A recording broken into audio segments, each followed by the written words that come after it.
Antonio Brown, Lord have mercy. He retired as a Raider. He went there, and then he froze his feet. He caused all this controversy to try to get traded. He badmouthed the coach. He badmouthed the quarterback. He badmouthed the general manager. Never played it down and then got cut. If you just stick to the football field, he's a Steeler legend. That 6-year stretch that he had is literally unmatched. If you had Antonio Brown on your fantasy league team, he led you to fantasy league football victories. Him by himself. Does he deserve to have his number retired? Absolutely not. You can't be bad-mouthing your quarterback like that. He burned every bridge that Pittsburgh has. And there's a whole bunch of bridges in Pittsburgh. But is he still a Steeler legend based on what he did on the field? 100% absolutely.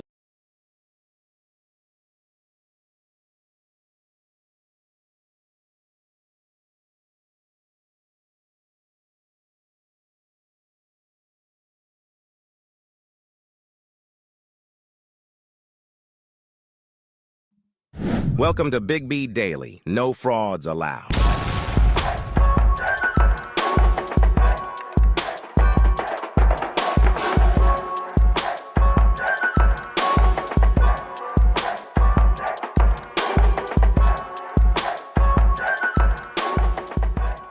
What is going on, everybody? What is happening? Welcome back to Big B Daily. Good morning, good morning, good morning. Again, we are live 9 a.m. Monday through Friday. Appreciate everybody being here, 9 Central Time. What is going on with you guys, man? Good Friday. It's a good Friday today. We got a lot going on today. Going to cover how the Mavs run over the Wolves. I was right about one thing.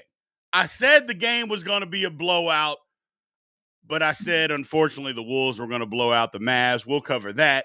Ryan Garcia caught red-handed. He did it. Now all that yapping that he was doing about, I didn't do nothing. They're tainting it. Blah, blah, blah. Yeah, he's backpedaling faster than Deion Sanders. And now just, well, hopefully he doesn't get suspended too much. Yeah, whatever. You did it. Bottom line. And then we're going to talk about the top 10 NFL busts. We are continuing our series every Friday, coming out with the top 10 list. Today, it is who were the biggest bust in the NFL. So look forward to going over that with you guys. Thank everybody for showing up today. Again, live Monday through Friday, 9 a.m. Central Time. If you like the show, you appreciate the show, and you want to help support the show, you know how to do it, whether it's likes, whether it's gifts, whether you want to super chat so your question or your comment gets thrown right up on the screen. Anything that you guys want to do. More importantly, like, follow, subscribe, tap the screen, get more likes, all that good stuff. We appreciate it, man. Thank you, guys. Let's get into the show. So, all right. What in the world? Hold on a sec. Boom, boom, boom. Technical difficulties, but we're moving. So the Mavs, Lord have mercy, the Dallas Mavericks just blew out Minnesota last night. The game wasn't close after 5 minutes, the game was over. Let's just call it what it is. After 5 minutes, this basketball game was over. Luka came out on fire and just shot the Wolves right out of the game. The Wolves looked disinterested. They didn't look like they wanted to put up any resistance. It looked like their main goal was, okay, we didn't get swept. Chuck and Shaq said it 100 times last night. They were right. It just looked like, okay, we didn't get swept. That's the best we wanted to do because we know we can't win this series. Well, I mean, that's a weak way of looking at stuff. And, you know, a lot of people say that this generation is soft and weak and don't want to compete. Well, that last night was a perfect example of that. A perfect example of that. All they cared about was not getting swept. Like, hey, you didn't get swept, but then you got blown out in game 5. Like, that's any better. I mean, come on, people. What are we talking about here? That's how they came out. It was a disgrace. Look, Luka shot him out of the game. I'll give you credit. He was red hot. But Minnesota didn't compete. Anthony Edwards didn't compete. He didn't. All the praise that myself and a lot of people gave him after the Denver Nuggets series, This is how you go out? Sad. Yeah. Great comment. Great comment to start off the show over here. The moment was too big for the Timberwolves. Yes, it was. The moment was too damn big for them. I love it. That's exactly the case. They just didn't compete. And if that's the way you want to go out, that's fine. Because that game wasn't close after 5 minutes. Think about that for a second. You're on your home court, game 5, you're fighting for your season, and 5 minutes in, the game is over. That's just really ridiculous. So, and I do like this comment too. My man Rude Boy, they're young. They're not ready yet. I agree. They're not. There's levels to it, but you at least got to go compete. You at least have to put up a fight. They didn't even put up a fight. And that's the disappointing part. They didn't put up a fight. Cat, 10 for 37 or so from 3 in the six. Cat was pathetic again. I thought that maybe after game 4, he would snap out of it. He didn't. You know, it's just terrible. And I don't know if Cat needs to be traded. I mean, there's people out there that say he needs to be traded. I thought their best lineup is with Cat and Naz Reid. But if you're going to trade him, okay. And then you plug in Naz Reid, you could do worse. At least Naz Reid is not near as talented as Cat. He's not. He's just not. However, he'll at least fight you and compete. And he won't do all that whining that Karl Anthony Towns constantly does. So that's all I'm saying. The Timberwolves didn't compete. And I know there's a bunch of young Anthony Edwards lovers out there. He didn't compete in this series. Or he didn't compete last night. I'll say that. He didn't compete last night. I don't care what anybody says. You're wrong if you say that he did. He didn't. He laid down. The whole team laid down. It's not just him. The whole team laid down. I'm disgusted by what I saw. I thought they had more, especially with the amount of shit that they talk. I thought, okay, they're going to put up a fight here. No. 5 minutes in, yeah, there you go. Minnesota quit. They damn sure did. And anybody that says they didn't, you're lying to yourself. You know what you watched. They quit. And I'll go even this far. Dallas made them quit. I'll go that far. The game was getting out of hand early, and Minnesota immediately went into the tank. And got blown out. I get that Luka was making a bunch of shots. I understand he was red hot, and there was nothing you could do about it. I get that. But you don't have to quit. And they quit. It was just disgusting. It was disgusting. So that's all I'm saying. Somebody said they wanted to go for their horses. All I know is that Anthony Edwards has to learn. Look, they're young, and when you're led by a 22-year-old, you're going to have some young tendencies. He's young, he's brash, he's super ultra talented, but he didn't handle the situation the right way. And you heard it after game 4. Well, at least we didn't get swept. What do you mean, at least you didn't get swept? What we should have heard from you was, we got one game, now we got to go get another one. You never heard him say that. All he wanted to talk about was, I'm going to bring Micah Parsons back some shoes. Hey, man, nobody cares about that. Nobody cares that you're going to try to bring Micah Parsons. You know what? You can send him some shoes now. Are you going to FedEx him some shoes? Because you can do that. And if I'm Micah Parsons, I send you a text. Hey, man, where are my shoes at? You coming back to Dallas? You coming to watch the finals? I need my shoes. If I'm Micah Parsons, that's what I would say. Since you're going to put him out in the street like that. You know, the bottom line is the Mavs put it on them. And I don't know what's worse or what happened more. Did the Mavs make them quit and just played phenomenal? Or did the Timberwolves just pack it in and say, hey, we're done. We're tired of playing. because it looked like they just said, we don't want to fight. We can't win the series anyway because we're down 3-1. We were down 3-0. We can't win the series, so we're not even going to put up a fight. That's what it looked like. That's what it looked like. It was sad. It was disrespectful. Anthony Edwards after the game, all that trash he talks, doesn't shake hands. Now, I don't get bent out of shape with guys not shaking hands. It is what it is. I don't believe it's bad sportsmanship. Hell, I wouldn't even be mad if Anthony Edwards walked back to the locker room and cried because he's upset. But I don't believe that's what he did. I just believe he got embarrassed and he couldn't face the music. Hey, man, like I said, when you're led by a 22-year-old, 22-year-olds can be emotional and not ready for the moment. And he was not ready for the moment.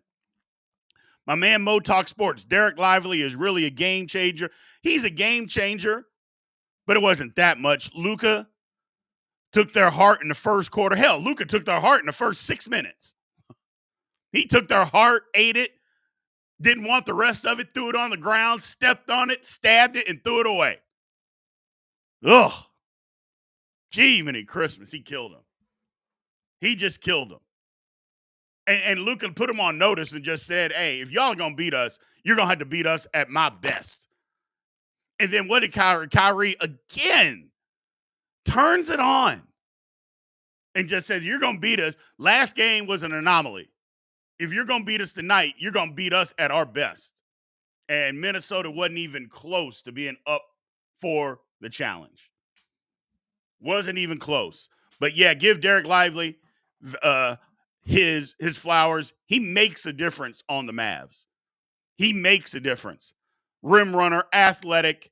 Wait until he works on his game and he can actually, when he gets an offensive rebound, that he doesn't have to immediately kick it out to somebody. That he can get the ball in the post, do a move, and score. Wait until he develops that, which I got to believe that's all he's going to be doing all summer long. When he develops that, the Mavs they're already a problem. They're going to be a real problem. Now they got an inside guy too that's young and athletic. Gee, many Christmas. Lord have mercy. So, but yeah. No. He's using FedEx, Darren Howard. We talked about that. He's gonna use FedEx. He's gonna FedEx those shoes. That's all Anthony Edwards was talking about. I told Micah, I'm gonna bring these shoes back to you for game 6. Yeah, whatever. And like I said, if I'm Micah Parsons, I say, hey man, I need my shoes. I do have an extra seat here for the NBA Finals. If you're gonna come back to Dallas, you can sit next to me. Either way, I need my shoes. Since you put our business out there in the street. Lord have mercy. Come on, Anthony Edwards, be better. He's young. He'll learn. But you got to be better. You got to be better. They got embarrassed last night. That looked like a pickup game after 5-6 minutes. That literally looked like a pickup game. Luka just destroyed him. Kyrie destroyed him. Everybody destroyed him. They were quicker to lose balls. Do y'all even remember a 50-50 ball when the game was trying to be decided? Do you all even remember a 50-50 ball that went to Minnesota? Because I don't. You saw guys diving on the floor, running to loose balls, tapping. You saw Kyrie diving out of bounds. That was in the first 3 minutes of the game. He's diving out of bounds to try to save a ball. You knew right then, yeah, the Mavs mean business. And Minnesota didn't mean nothing. So it didn't mean nothing. Somebody says your 3rd seed getting beat by a 5th seed. I don't even know what that means. And what? Okay, what's your point? We get it. The 5th seed beat the 3 seed. Now what? So Austin says Celtics in 5. No. I'm not ready to make my prediction yet, but it ain't going to be Celtics in 5. No. Now, the one thing that the Celtics can do, they got God now. They're not going to shut down Kyrie and Luka, but they got guys that can guard them for sure, that they can give them problems. And they got 4 guys because Tatum and Brown can give them problems, but the people that can really give them problems are Drew Holiday and Derek White because they can keep them in front of them. So they can really give them problems. So we'll see. We'll see. I'm interested in the series. I want to see the series. I think it's going to be a good one. But the Celtics definitely have the advantage, especially if Porzingis plays. If Porzingis plays, they got an even bigger advantage. But if Porzingis does play, how effective is he going to be? So we'll find out. I'm looking forward to it. But either way, the Mavs just destroy the Timberwolves, moving on to the NBA Finals. Let's take some questions, or at least look at another question here. Love this version of Kyrie. Wish he would have had that attitude the last 4 or 5 years. You know what? Maybe Kyrie just, sometimes you got to get out of your own way. Sometimes you do. Sometimes you don't have to say everything that you believe either. And whether Kyrie believes some of the stuff that he tweeted or whatever the case may be, he's a public figure. He's going to get backlash either way. Sometimes it's okay just to be quiet. I'm not saying shut up and dribble. That's not what I'm saying. All I'm saying is sometimes make the main thing be the main thing and just go out and play basketball. And if somebody asks you a question about something, maybe you can answer it. Okay, that's fine. But maybe you don't have to constantly tell everybody everything that you're thinking. That's okay to do that too. That doesn't mean you're hiding. That doesn't mean that you don't want to speak on something. It just means, hey, man, I'm playing basketball. You know, that's it. That's it. But you're right. Last 4 or 5 years have been troubling for Kyrie for whatever reason. We're not blaming him. I take that back. We can blame him because some of the stuff he brought on himself, but it is what it is. The media brought a lot of it on him, but bottom line, it looks like we're past all that, and we are starting to see the best version of Kyrie. Period. End of story. So there's that. Good for the Mavs. Good for the Mavs. Let's move on. Let's move on, people. Now, look, we covered this a couple of weeks ago, and you would not believe the backlash that I got over social media platforms. Just all over the place. People mad and furious. Oh, they tainted it. They robbed him. Oh, he didn't do it. Ryan Garcia is being cheated. Yet, no.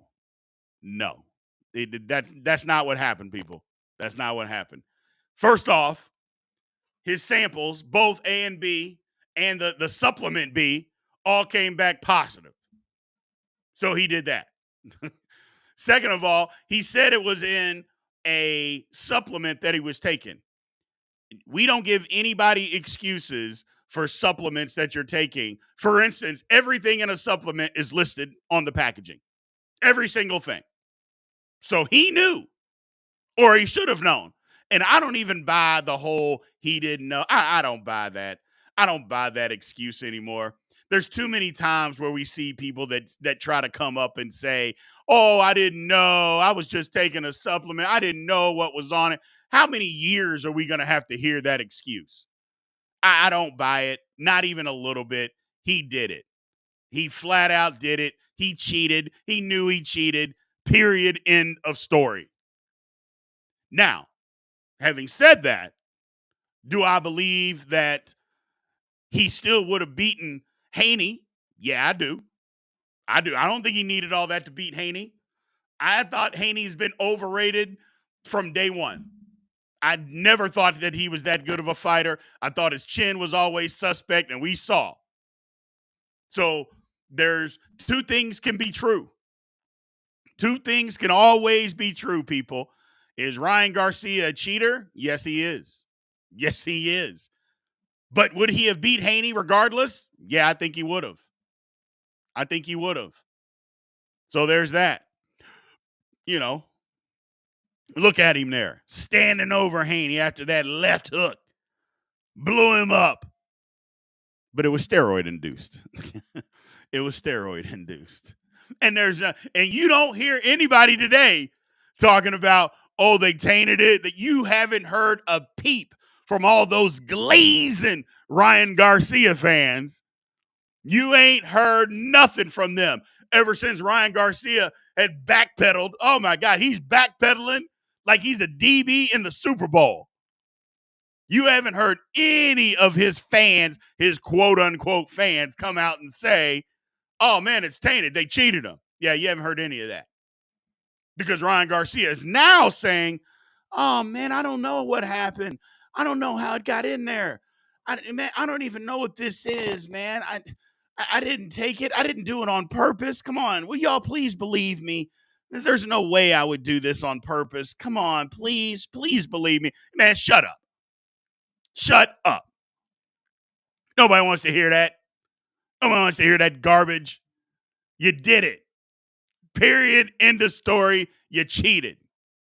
And you got caught red-handed. And again, I don't think you had to cheat. I think you beat Haney no matter what. Because I think Haney is a fraud. I've always thought Haney was a fraud. Lemachenko whooped Haney. And how he didn't get the win is one of the biggest miscarriage of justices in boxing, and there have been a lot of them in boxing. This was one of the worst ones. He beat Haney. They gave Haney the victory. Well, they couldn't give it to him this time, and it turns out they're going to end up giving him the victory for the simple fact they're going to overturn the decision because Garcia cheated. Silly. Again, didn't believe in himself, didn't believe that he could do it on his own. Bottom line, he cheated. Now he's got lawyers involved. You know, you heard all this nonsense before about talking about, well, if they try to overturn this and he should never be suspended, nothing should happen. They're not saying that now.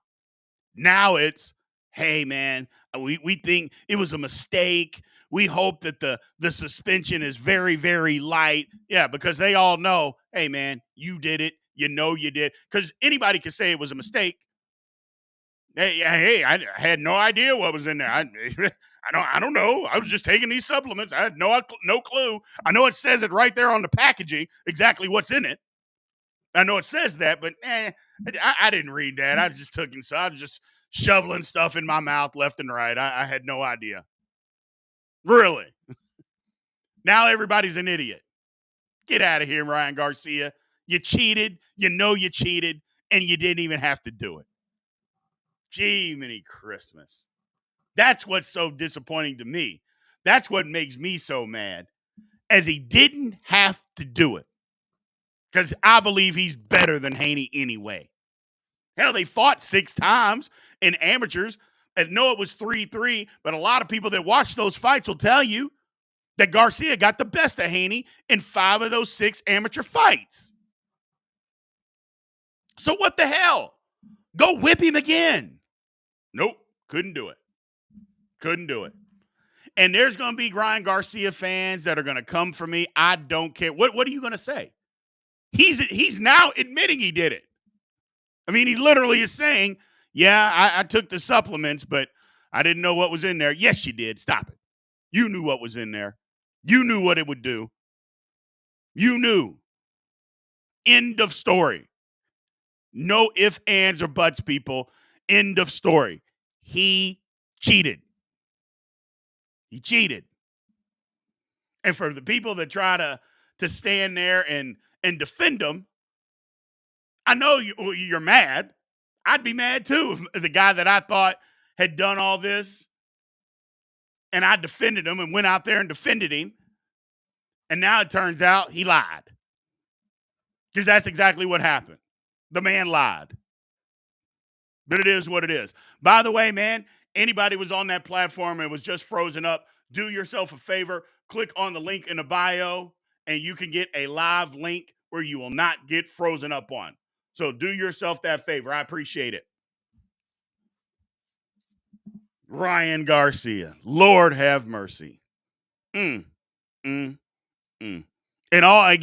All those people that were out there busting my balls about it, telling me, oh, you don't know what you're talking about. He didn't cheat. He's just a superior fighter. Everybody's jealous of Ryan. Why is anybody jealous of him? He hasn't done nothing. I admit he's a social media superstar. But he hadn't done nothing. He has no world titles. He couldn't even fight for the title in that fight because he wasn't a disciplined enough fighter to come in underweight. And then a lot of people, oh, it's the dehydration. I'm not saying that it wasn't the dehydration. Don't fight in that weight class. How about that? Fight in a bigger weight class so that you don't have to cut all that weight. Why don't you just do that? But no, he doesn't want to do that because at 154, those guys hit a little harder, don't they? And he don't want no part of that. He don't want no part of that. So like I said, you can love Ryan Garcia if you want, but the man is a cheater. He cheated and he got caught red-handed. Period. End of story. Nothing anybody can do or say that can change my mind or most sane people's mind. Now, you can be that crazy fan out there that's going to defend him no matter what, but now you're defending him even against his own word because now he's admitted he took the supplements that had the steroids in it. So now you're defending him against that, and no, it wasn't a mistake. So before anybody starts running off at the trap, talking about, oh, man, it was a mistake. He didn't mean to do it. Yes, he did. He knew it. He knew it was in there. It was on the packaging. He just didn't think he was going to get caught. He got caught. Boom. End of story. Now, this is funny. Garcia is the type of guy that cheats at dodgeball. Nod, hit the ball. Yeah, exactly.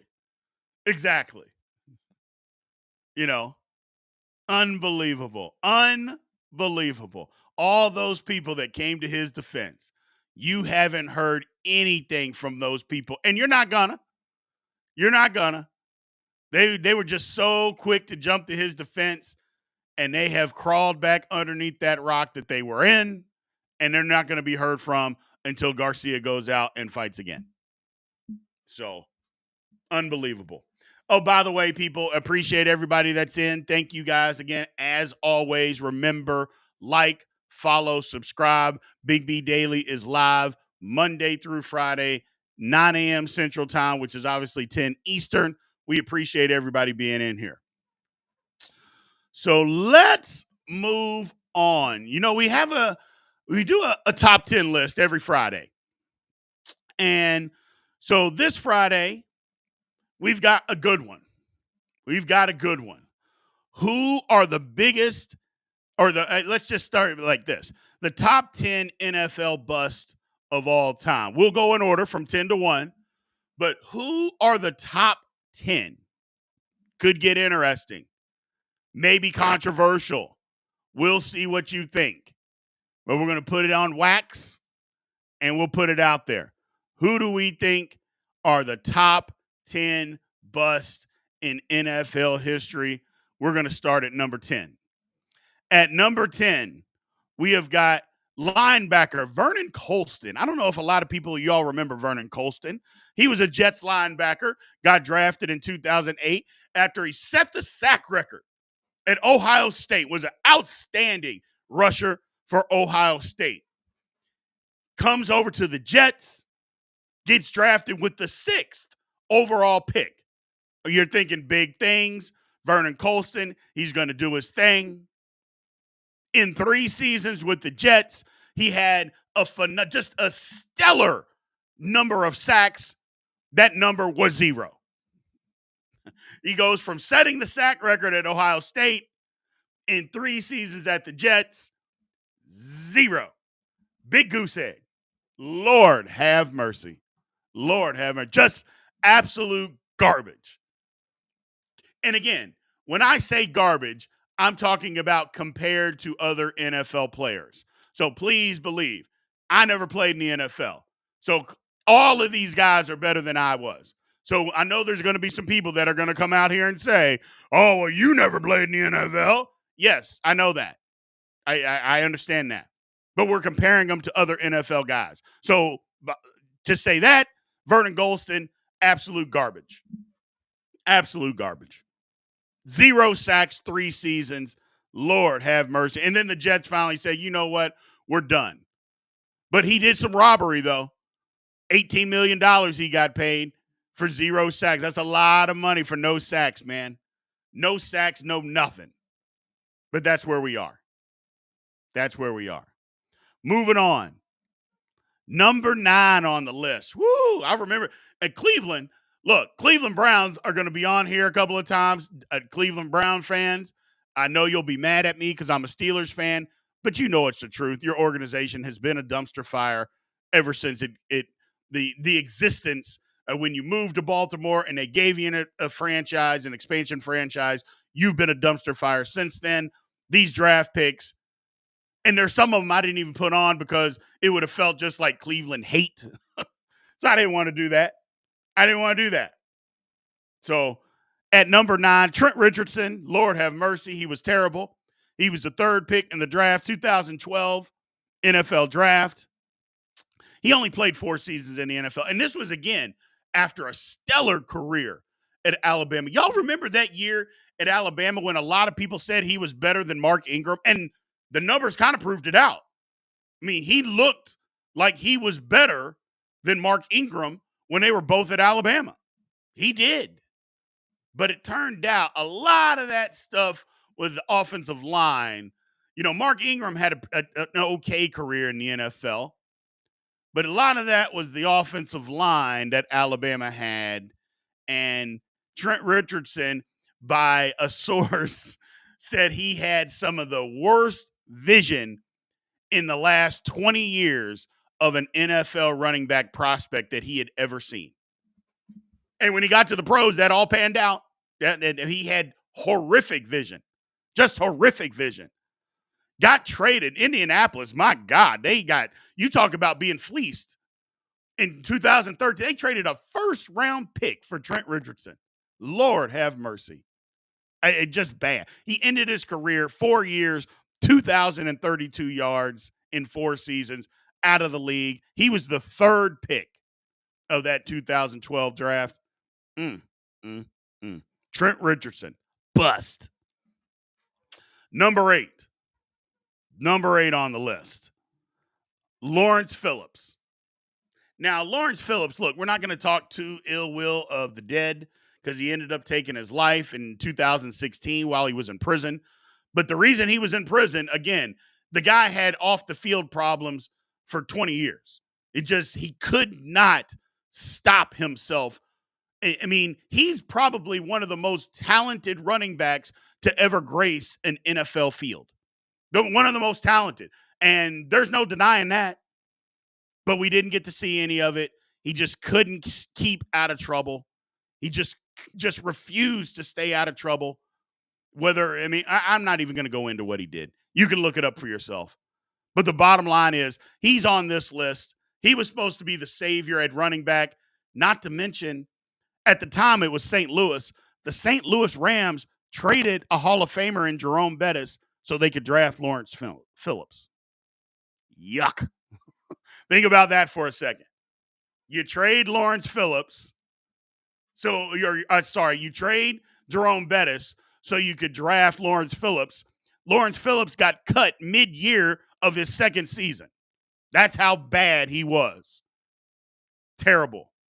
It's just ultra talented. Couldn't keep himself out of trouble. Lawrence Phillips comes in at number 8. Now, here's at number 7. Tony Mandarich. Now, yes, it is true that after the initial run at the Packers, he had a decent couple of years in Indianapolis. But this was the guy that after his combine workout, everybody was saying he is the greatest NFL prospect in history. He was over 300 pounds. He was like 6'4", 6'5". He ran a 4.6 40 at over 300 pounds. He had over a 30-inch vertical jump, offensive line, just an absolute dominator in Michigan State. Turns out, though, he had Ryan Garcia disease, full of steroids. Also, other drugs and alcohol derailed his career with the Packers. He only played 3 seasons and then had to get himself right. Again, had decent 3 years in Indianapolis, but by that time, he was done playing. But again, he was labeled as the greatest NFL prospect of all time. And he couldn't even last 3 seasons in Green Bay. Absolute bust. Oh, by the way, here's a fun fact about Tony Mandrich. He was a top 5 pick. So the other guys that went into the top 5, let's just break this down, of that 1989 draft. There were 5 guys. Obviously, there's 5 top picks. He was, I think, second. So the other 4 they were pretty good players. Troy Aikman, Barry Sanders, Derek Thomas, and Deion Sanders. So think about that. The Packers could have had a Hall of Fame player, and instead they got the bust. Yikes. Just yikes.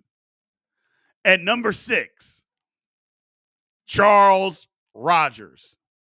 Again, we're not going to speak too ill will of the dead. Charles Rogers passed away, I believe, in 2019 of a liver disease. He was a second overall pick. Detroit had made their mind up that they were going to take a wide receiver that year. I remember. It was not the 2003 draft. They'd made up their mind. We're taking a receiver. They took him. The very next pick, Hall of Famer Andre Johnson. Detroit couldn't get out of their own way. Charles Rogers, he only played 3 seasons. Not to mention, he played 3 seasons, but he only played 15 games. He had some injuries, but the drugs and the alcohol and the suspensions, 15 games, 3 years. To be the number 2 pick in the draft, and you can only get 15 games in, yeah, that's bad. That's bad. And again, the pick right after him, the Texans took Andre Johnson, who just so happens to be going to the Hall of Fame. Disgusting. Bust. Let's move on. Number 5, a name that's a little bit more recent for people. Trey Lance. Now, look, yes, first thing you're going to say, well, come on, B. You're a guy that says you don't even know if Trey Lance can play yet. He's barely played. Yeah, that's true. That don't mean he ain't a bust, because he ain't playing now, and we don't know when he's ever going to play. Not to mention he's already been traded.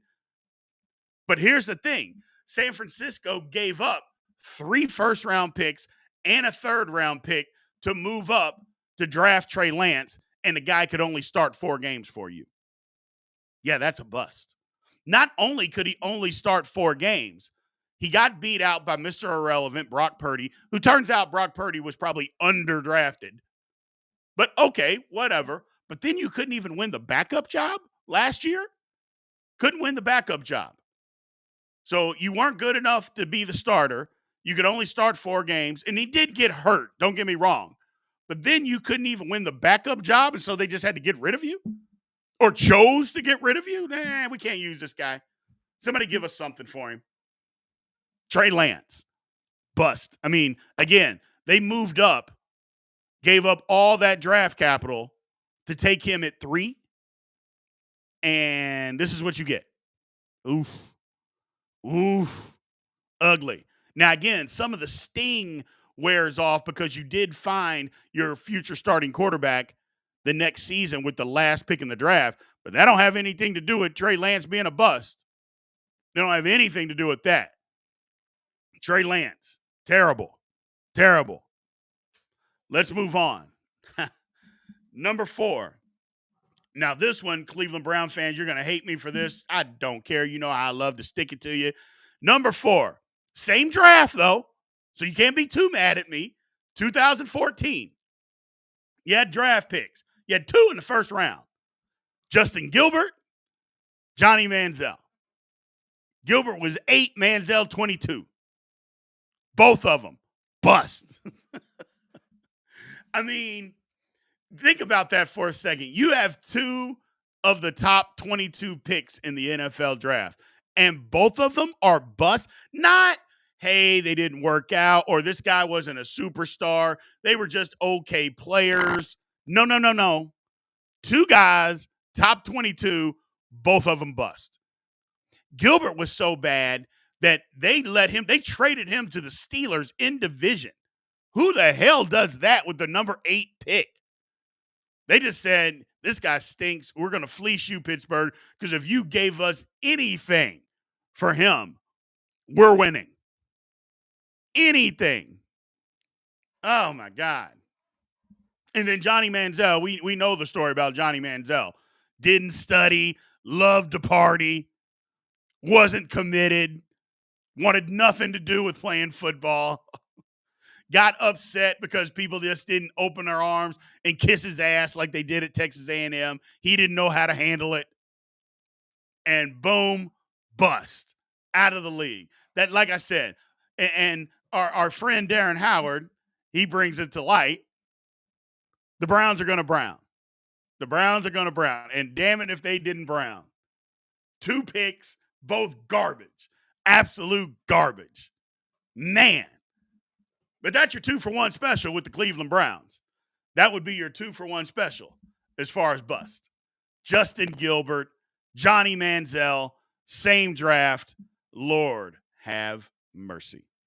Number 3. Hey, I remember this.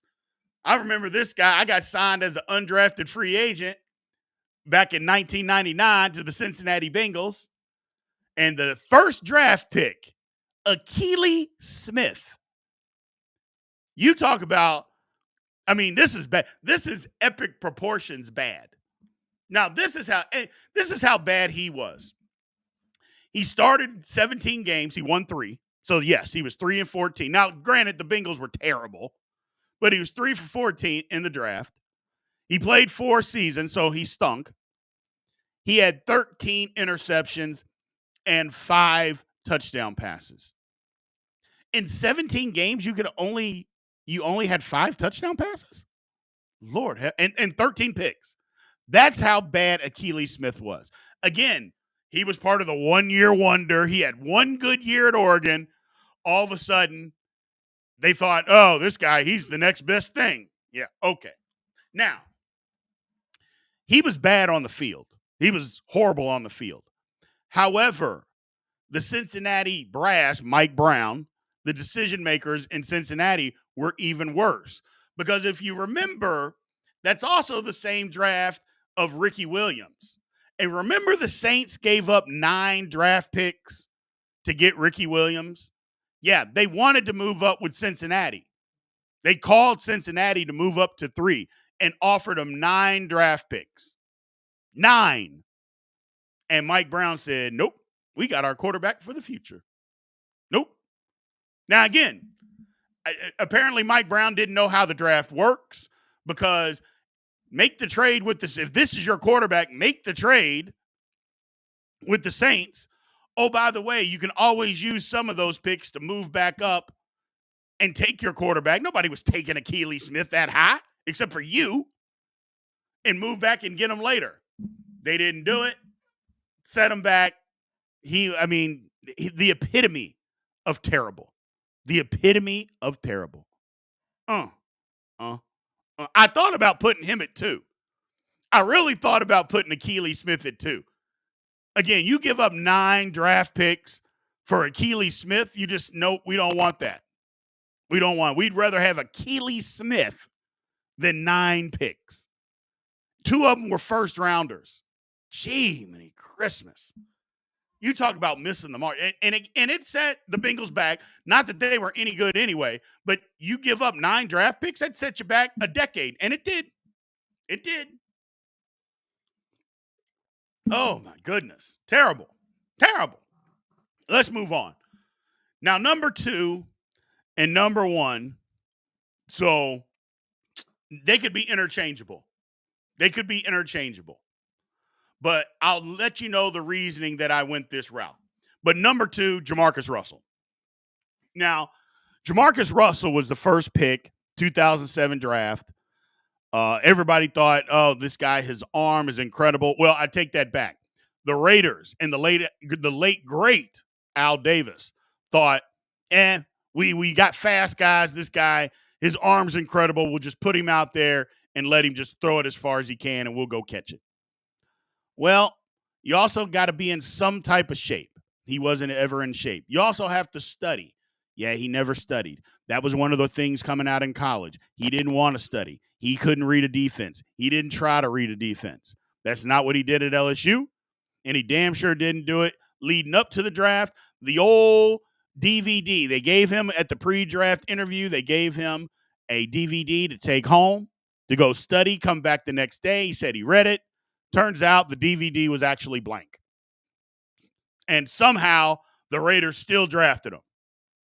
Yes, you heard me correct. They gave him a DVD to go study. He says he studied it. The DVD was actually blank, and they drafted him anyway. And poor Al must have not been thinking straight at that point in time, because why would you do that? Everybody was telling him no. Al Davis said yes. He lasted 3 years. He ballooned up to 290 pounds. And finally, after 3 years and him showing up at 290 at minicamp, they just said, oh, okay, we give. Uncle. And cut him, and he never played again. Now, you talk about some of the all-time robbery, though. Now, I don't know if he has any of that money left. Hopefully he does, because Jamarcus Russell made $40 million. If you remember, he held out of camp and held out up until the week before the season. That was back before all the slotted rookie salaries.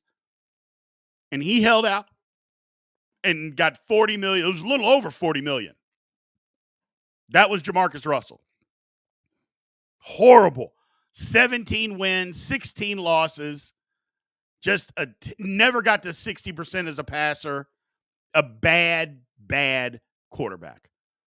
Just historically bad for one of the historic franchises. I'm sorry. Jamarcus Russell, number 2. Now, number 1, everybody knows it. It's Ryan Leaf. Now, look, it's not because Ryan Leaf was the second pick behind Peyton Manning. Obviously, that was the smart move, but anybody could have been the second pick behind Peyton Manning.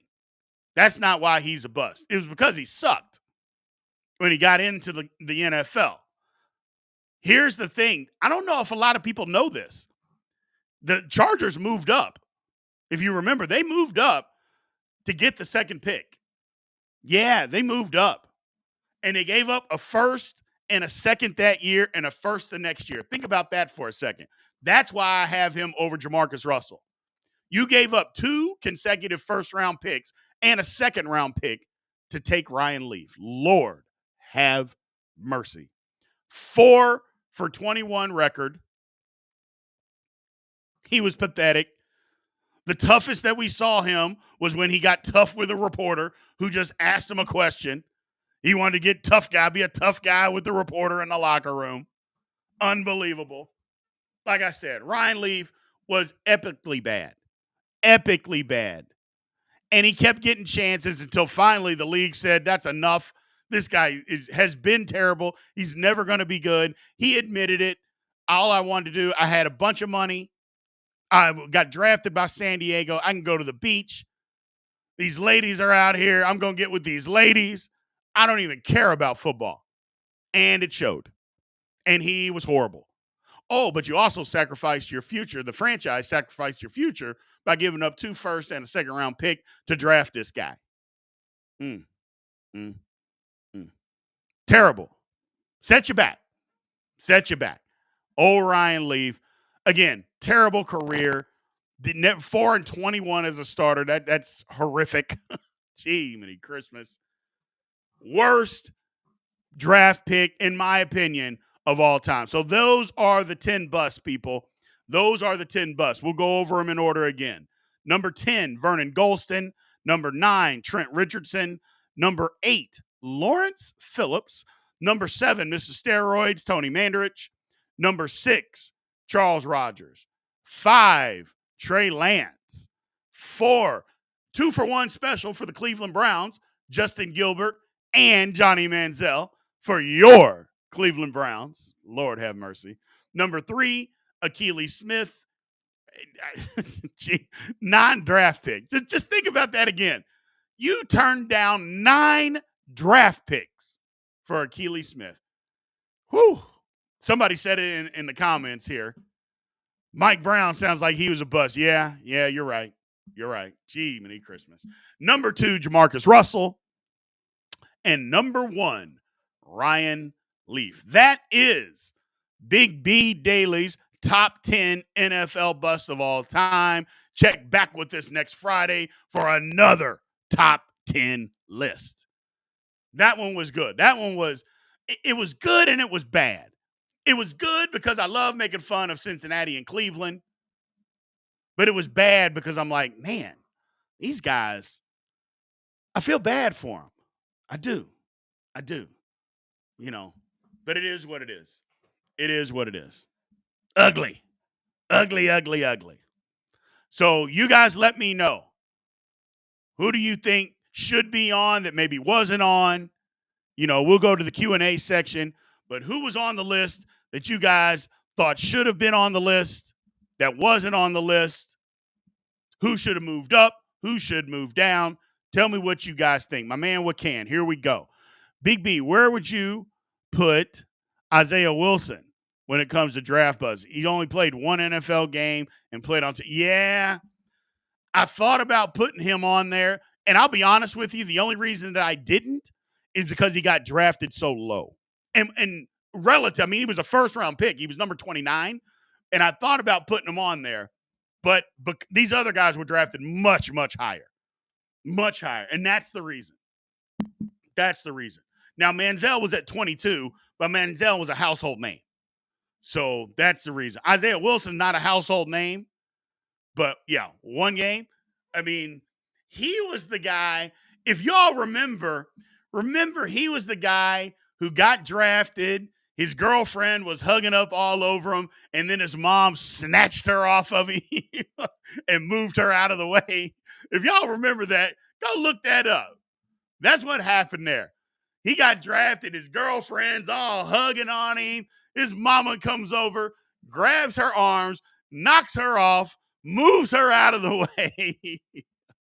What she should have done was slap her son in the face and say, hey, get it together. You ain't made it yet. All you did was get there. You haven't made it. And turns out he didn't make it. Lord have mercy. Zach Wilson. Thought about Zach Wilson. But here's what I'll say about Zach Wilson. Zach Wilson, and don't get me wrong, he was bad. He was bad. Epically bad. But I don't think it was all his fault. I think that the organization, the Jets are just dysfunctional. In this past year, I mean, he didn't think he was going to play, but he's just not very good. I don't know. I don't think it was all his fault. These other guys that are on the list, it was their fault. I think Zach Wilson can actually be a backup quarterback in the NFL. None of these other quarterbacks on this list could be. I think Zach Wilson, if he had to start for you, you may not be great, but I think he could actually do it. I think he could. I could be wrong, but I think he could. Here's one, Tim Couch. Now, look, I didn't want people to think that I was just bashing the Browns, which I probably should have because I literally don't care.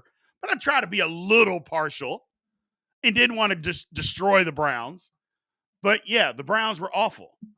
And Tim Couch was awful. Awful.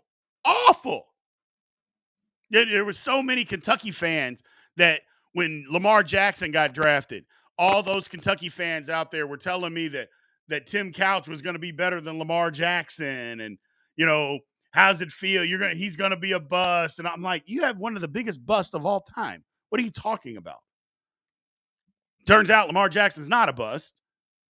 But, yeah, Tim Couch was awful and had some high consideration.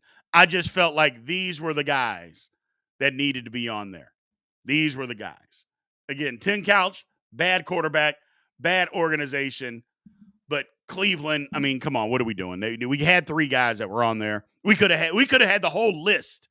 Could have been Cleveland Browns if we really wanted to. The whole 10 list.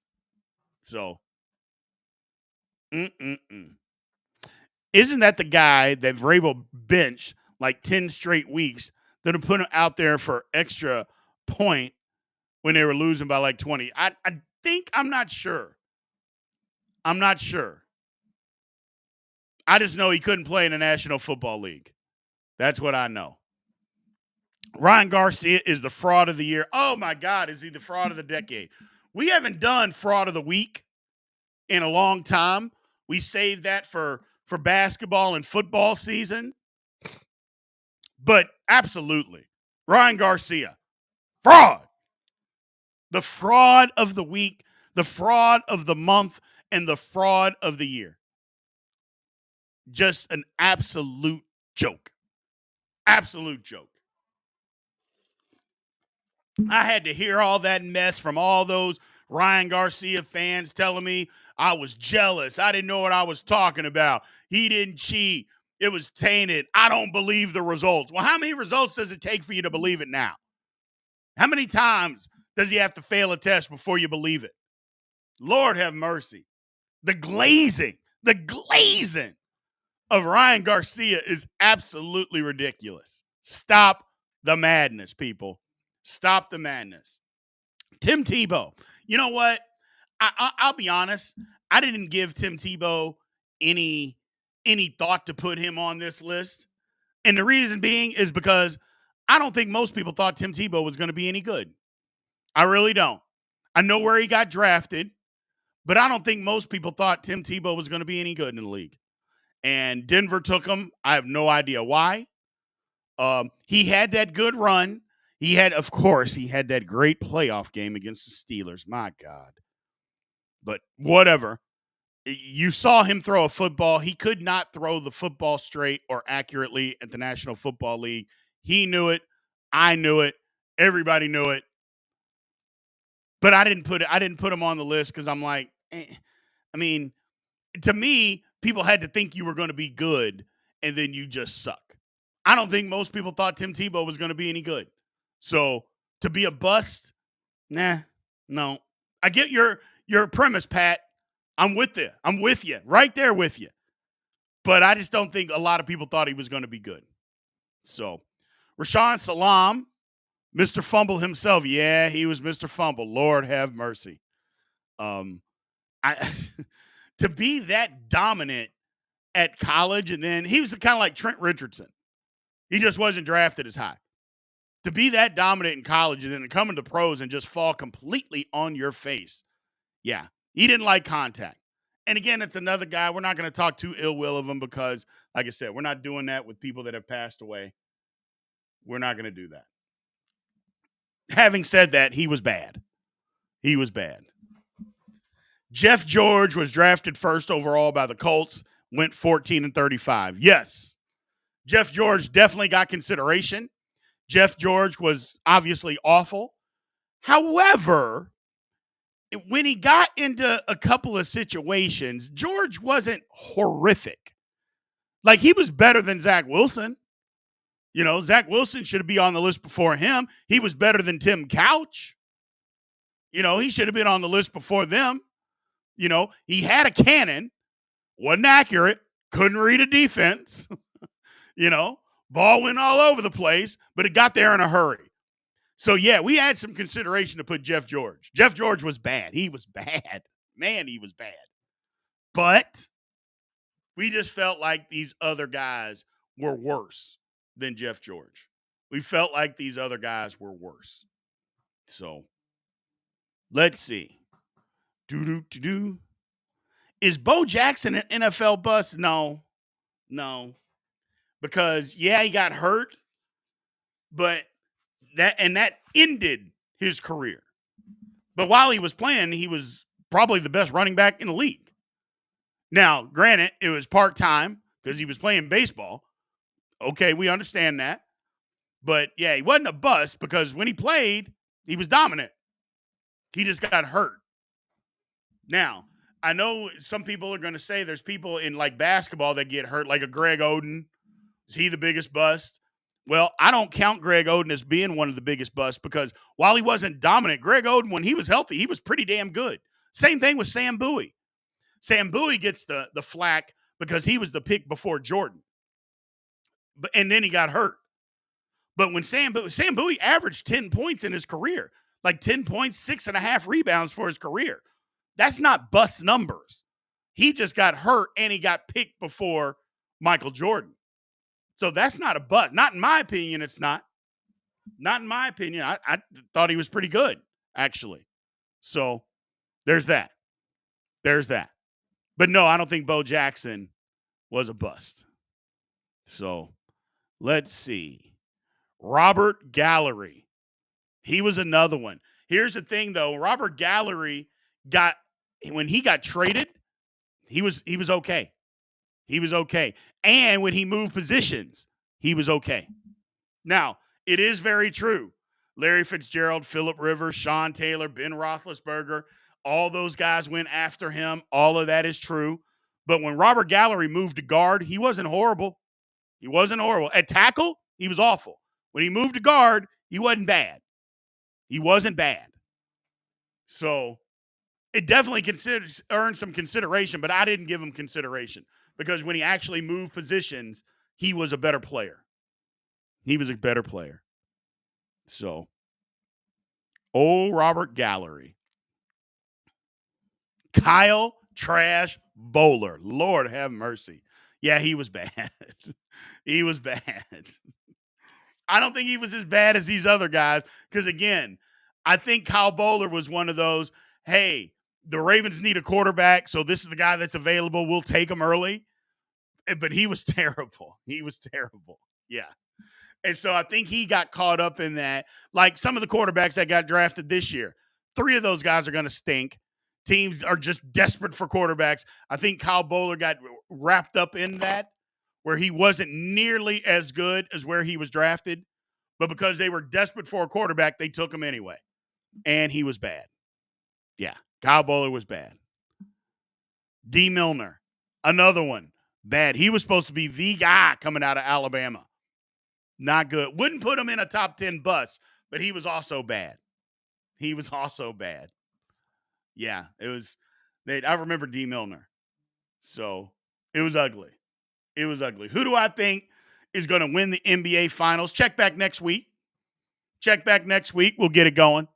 We'll find out who's going to win the NBA Finals next week. We got a week to get it all figured out. No reason to make any predictions now. We got some time. But we're going to shut this one down for today, people. I appreciate everybody being here. Again, Monday through Friday, Big B Daily is live, 9 a.m. Central Time, 10 Eastern Time. We appreciate everybody being in here. Thank you for the support. It was another great week. We will be back next week. Until then, aloha.